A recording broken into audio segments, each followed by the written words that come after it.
U P മാത്സിൻ്റെ important ആയിട്ടുള്ള questions ആണ്. Root 425/36 അത് മിക്സ്ഡ് ഫ്രാക്ഷൻ ആയിട്ടാണുള്ളത്. അത് നമ്മൾ കാണാൻ പറയുമ്പോൾ ശരിക്കും പറഞ്ഞു കഴിഞ്ഞാൽ അത് ഒറ്റ നോട്ടത്തിൽ നമ്മൾ വിചാരിക്കും 4ൻ്റെ റൂട്ട് 2 ആണ്, 25ൻ്റെ റൂട്ട് 5 ആണ്, 36ൻ്റെ റൂട്ട് 6 ആണ്. അപ്പം നമുക്കതിന് എന്ത് ചെയ്യാം? ശരിക്കും ഒറ്റ നോട്ടത്തിൽ കണ്ടു കഴിഞ്ഞാൽ നമുക്ക് 2 5/6 എന്ന് ചെയ്യാൻ വേണ്ടിയിട്ട് പറ്റുമെന്ന് തോന്നിപ്പോവും. പക്ഷെ അങ്ങനെ ഒരിക്കലും ചെയ്യാൻ പാടില്ല. ഫസ്റ്റ് ഈ ഫ്രാക്ഷൻ എന്താക്കി മാറ്റണം? ഇംപ്രോപ്പർ ആക്കി മാറ്റണം അല്ലേ, വിഷമ ഭിന്നാക്കി മാറ്റണം. അതെങ്ങനെ ചെയ്യുക? ഇത് രണ്ടും ഇൻറ്റു ചെയ്യുക, ഈ 25 പ്ലസ് ചെയ്യുക. ഇത് രണ്ടും ഇൻറ്റു ചെയ്യുക, ഈ 25 പ്ലസ് ചെയ്യുക. അപ്പോൾ 169 കിട്ടും. താഴെ ഈ 36 തന്നെ ഇടാം. ഇപ്പം എന്തായി? മുകളിലും അംശവും ചെയ്തുള്ള ഡിനോമിനേറ്റർ ന്യൂമറേറ്ററുള്ള ഒരു ജസ്റ്റ് ഒരു ഫ്രാക്ഷനായിട്ട് മാറിയിട്ടുണ്ട്. ഇത് മിക്സ്ഡ് ആയിരുന്നു അല്ലേ, ഒരു നമ്പറും ഒരു ഫ്രാക്ഷനും ഉണ്ടായിരുന്നു. ഇനി നമ്മൾ എന്ത് ചെയ്യുക? ഈ 169ൻ്റെത് 13 ആണ്, 36ൻ്റെത് 6 ആണ്. അപ്പോൾ നമുക്ക് റൂട്ട് രണ്ടും മാറി 36/6 കിട്ടി. ഇനി നമ്മൾ ഡിവൈഡ് ചെയ്യാം. ഇനി നമ്മൾ ഡിവൈഡ് ചെയ്യുമ്പോൾ 13/6 ആണ്. അത് 6 2 ടൈം ആണ് 12, 1 ബാലൻസ്. നമ്മൾ എന്ത് ചെയ്യും? 2 എഴുതിയിട്ട് ഫസ്റ്റ് കോഷ്യൻ്റ് ഈ മുകളിലത് 2 എഴുതിയിട്ട് പിന്നെ 1/6 ആണ് ഇടുക. അപ്പോൾ ഇതാണ് നമ്മുടെ കറക്റ്റ് ആൻസർ വരിക. നിങ്ങൾ നോക്കിയ ഓപ്ഷനിൽ ചിലപ്പം ഈ ആൻസറും ഉണ്ടാവും, ഈ ആൻസറും ഉണ്ടാവും. അപ്പം നമ്മൾ അറിയാതെ ഇത് എഴുതി പോയാലും നമ്മുടെ മാർക്ക് പോയി. 1 മുതൽ തുടർച്ചയായ എണ്ണൽ സംഖ്യകളുടെ ശരാശരി കാണുന്ന ഇക്വേഷൻ n+1/2 ആണ്. ആദ്യത്തെ 200 എണ്ണൽ സംഖ്യകളുടെ ശരാശരി, അതായത് എണ്ണൽ സംഖ്യകളാകുമ്പോൾ n+1/2 ആണ്. ആദ്യത്തെ 200 എണ്ണൽ സംഖ്യകളുടെ ശരാശരി എന്ന് പറയുമ്പോൾ 200 + 1/2, അതായത് 201/2 എന്ന് പറയുമ്പോൾ 100.5 കിട്ടും. 1 മുതൽ തുടർച്ചയായ എണ്ണൽ സംഖ്യകളുടെ വർഗ്ഗങ്ങളുടെ ശരാശരി കാണേണ്ട ഇക്വേഷൻ നമുക്കിപ്പോൾ 1 മുതൽ ഒരു 6 വരെ ആണെങ്കിൽ 6 മുതൽ എണ്ണൽ സംഖ്യയുടെ വർഗ്ഗങ്ങളുടെ ശരാശരി ആണെങ്കിൽ നമ്മൾ എന്ത് ചെയ്യും? 6 + 1 പിന്നെ 2 × 6 12 + 1 വരും. ഇവിടെ 2n ആണ്. അപ്പോൾ 6 വരെ ആകുമ്പോൾ 2 × 6 + 1 അങ്ങനെയുള്ള രീതിയിൽ. അപ്പോൾ ഇവിടെ n+1 × 2n + 1/6 എന്ന് വരും. 1 മുതൽ തുടർച്ചയായ എണ്ണൽ സംഖ്യകളുടെ ക്യൂബുകളുടെ ശരാശരി എന്ന് പറയുന്നത് n+1² ആ ഇക്വേഷന് സബ്സ്റ്റിറ്റ്യൂട്ട് ചെയ്ത് നമുക്ക് ആൻസർ കിട്ടും. എയിൽ നിന്ന് ബിയിലേക്ക് x km/h വേഗതയിലും തിരികെ ബിയിൽ നിന്ന് എയിലേക്ക് y km/h വേഗതയിലും സഞ്ചരിച്ചാൽ ശരാശരി വേഗത എന്ന് പറയുന്നത്, അതായത് ഇപ്പോൾ എയിൽ നിന്ന് ബിയിലേക്ക് ഒരു സ്ഥലത്ത് നിന്ന് വേറൊരു സ്ഥലത്തേക്ക് 50 km ആണ് സ്പീഡിൽ പോയത്. തിരിച്ചു വരുമ്പോൾ സ്പീഡ് കുറച്ചു, ബ്ലോക്കൊക്കെ ആകുമ്പോൾ കുറച്ചു എന്ന് വിചാരിക്കും. ഇപ്പോൾ 50 ഉള്ളത് എന്താക്കി 40 ആക്കിയിട്ടുള്ളൂ. അപ്പം നമ്മൾ അതിൻ്റെ മൊത്തമുള്ള ശരാശരി, അതായത് മൊത്തം ട്രാവലിൻ്റെ പിന്നെ വേഗത എങ്ങനെ കാണുമെന്ന് വെച്ച് കഴിഞ്ഞാൽ 2x + y 2xy/x + y 2xy, അതായത് 2 ഇൻറ്റു ആ രണ്ട് നമ്മുടെ ആ ഡിസ്റ്റൻസ് എന്ത് ചെയ്യുക? ഇൻറ്റു ചെയ്യുക. 2 × നമുക്കിപ്പോൾ 50 × 40/50 + 40 അത് കണ്ടാൽ മതി. A, B, C എന്നീ 3 പേരുടെ ശരാശരി വയസ്സ് 40. അതിൽ B, C യുടെ വയസ്സ്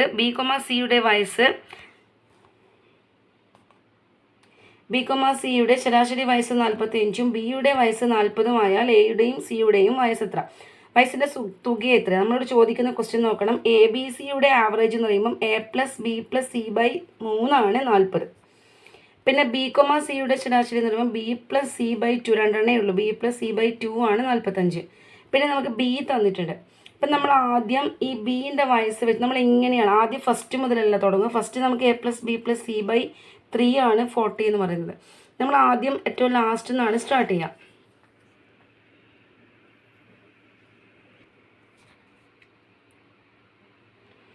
പതിനെട്ട് കുട്ടികൾക്ക് ഒന്നുകൂടെ പറയാം. 18 കുട്ടികൾക്ക് ഒരു പരീക്ഷയിൽ കിട്ടിയ ശരാശരി മാർക്ക് എന്ന് പറയുന്നത് 30 ആണ്. എന്നാൽ ശരാശരി കണക്കാക്കിയപ്പോൾ ഒരു കുട്ടിയുടെ മാർക്ക്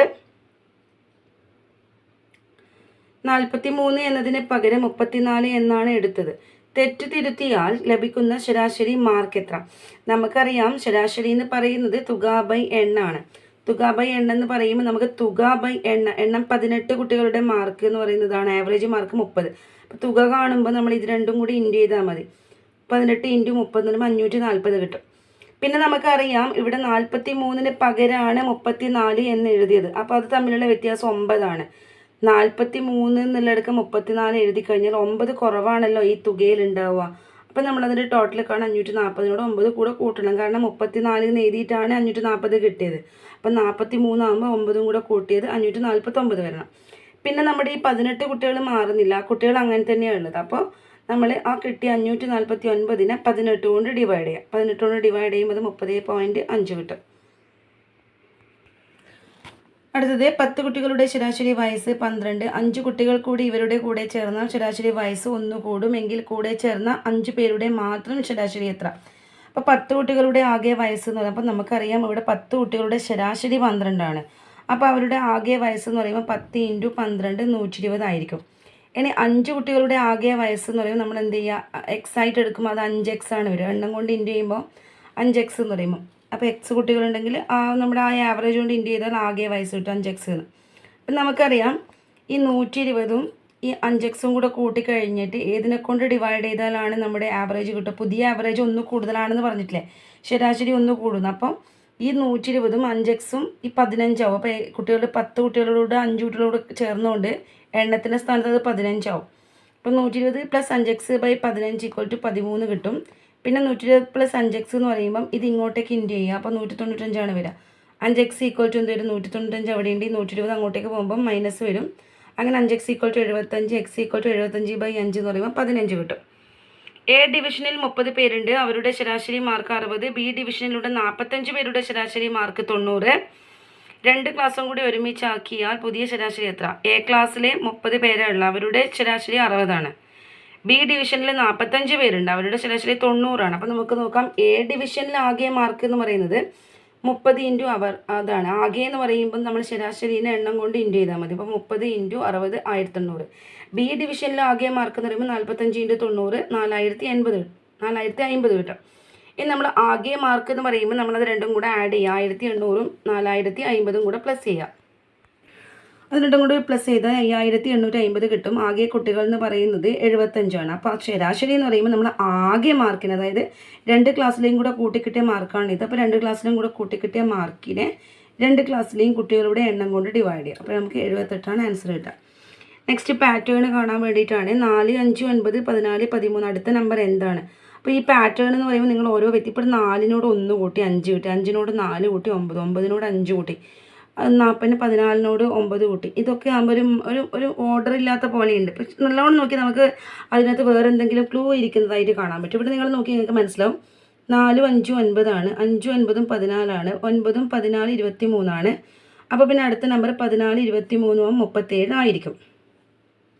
2നോട് 1 കൂട്ടി 3, 3നോട് 8 കൂട്ടി 11, അങ്ങനെയൊക്കെയാണ് കാണുന്നത്. അപ്പോൾ നന്നായിട്ട് നോക്കുക. 2, 3 ആ ഒരു പാറ്റേണിൻ്റെ രീതി നോക്കുക. 2, 3 അങ്ങനെയാണ് പോയിട്ടുള്ളത് അല്ലേ. അപ്പോൾ ഇവിടെ നോക്കിയാൽ നിങ്ങൾക്ക് പ്രത്യേകമായിട്ട് മനസ്സിലാവാൻ പറ്റുന്നൊരു കാര്യമുണ്ട്. ഇവിടെ 2ന്ന് 1 കൂട്ടിയിട്ടുണ്ട്, 3ന്ന് 8 കൂട്ടിയിട്ടുള്ളത്. 11 38 ആവാൻ വേണ്ടിയിട്ട് എത്ര കൂട്ടിയിട്ടുണ്ട്? 27 കൂട്ടിയിട്ടുണ്ട്. 38ന്ന് 102 ആവാൻ വേണ്ടിയിട്ട് എത്രയാണ് കൂട്ടിയിട്ടുള്ളത്? 102ന്ന് 38 കുറച്ച് നോക്കുക. 4, 64. അപ്പോൾ ഇവിടെ 64 കൂട്ടിയിട്ടുള്ളത്. അപ്പോൾ നിങ്ങൾക്ക് നോക്കിയാൽ മനസ്സിലാവും ഈ നമ്പറിൻ്റെ പ്രത്യേകത.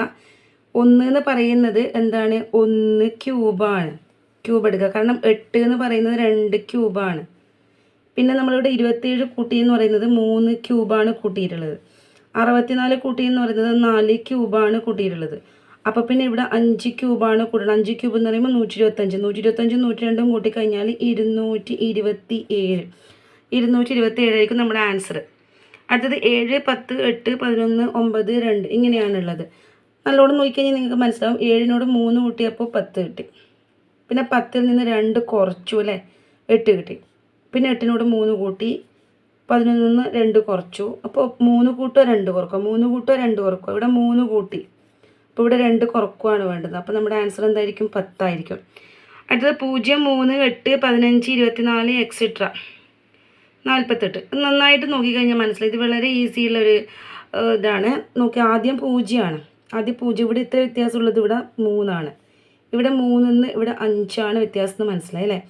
ഇവിടെ 8, ഇവിടെ ഇതാകുമ്പോൾ ഇവിടെ 7 3, 5, 7. പിന്നെ ഇവിടെ 9 ഉള്ളത്. 3, 5, 7, 9. അടുത്തത് എന്തായിരിക്കും? 11 ആയിരിക്കും അല്ലേ. 35 ആയിരിക്കും. ഇനി 35 ഇവിടെ ഇപ്പോൾ ഒരു നമ്പർക്ക് തന്നിട്ടുണ്ട്. അപ്പോൾ 15 ഇടുമ്പോൾ ഇവിടെ എത്രയായിരിക്കും? 13 പ്ലസ് ചെയ്തിട്ടുണ്ടാവുക. ഇതിന് തന്നെ വേറൊരു മെത്തേഡും കൂടി ഉണ്ട്. എന്താണെന്ന് വെച്ചാൽ ഇതിപ്പം ആദ്യത്തെ നമ്പർ എന്ന് പറയുമ്പം 1 സ്ക്വയറിന്ന് 1 മൈനസ് ചെയ്തതായിരിക്കും. പിന്നെ 2 സ്ക്വയറിന്ന് 1 മൈനസ് ചെയ്ത്, 3 സ്ക്വയറിന്ന് 1 മൈനസ് ചെയ്ത്, 4 സ്ക്വയറിന്ന് 1 മൈനസ് ചെയ്ത്, 5 സ്ക്വയറിന്ന് 1 മൈനസ് ചെയ്ത് അങ്ങനെ പോകുന്നു. പിന്നെ 6 സ്ക്വയറിന്ന് 1 മൈനസ് ചെയ്ത് 35, പിന്നെ 7 സ്ക്വയറിന്ന് 1 മൈനസ് ചെയ്ത് 48. അപ്പോൾ ഇങ്ങനെയുള്ളൊരു സംഭവം കൂടി അവിടെ ഉണ്ട്. ചിലപ്പോൾ ചില ക്വസ്റ്റ്യനിൽ നിങ്ങൾ ഓരോ ആൾക്കാർ യൂസ് ചെയ്യുന്ന മെത്തേഡ് ഇതായിരിക്കും. പക്ഷേ പാറ്റേണിൽ നമ്പർ കറക്റ്റ് ആണോ എന്ന് നോക്കിയാൽ മതി.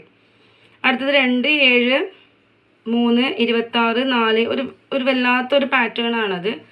അതെങ്ങനെയായിരിക്കും എന്ന് വെച്ച് കഴിഞ്ഞാൽ നിങ്ങളത് നോക്കുക. 2 അവിടെ ഈ വ്യത്യാസം നോക്കുക. ഇവിടെ 2 കൂട്ടിയിട്ടാണുള്ളത്, ഇവിടെ 4 കുറഞ്ഞിട്ടാണുള്ളത്.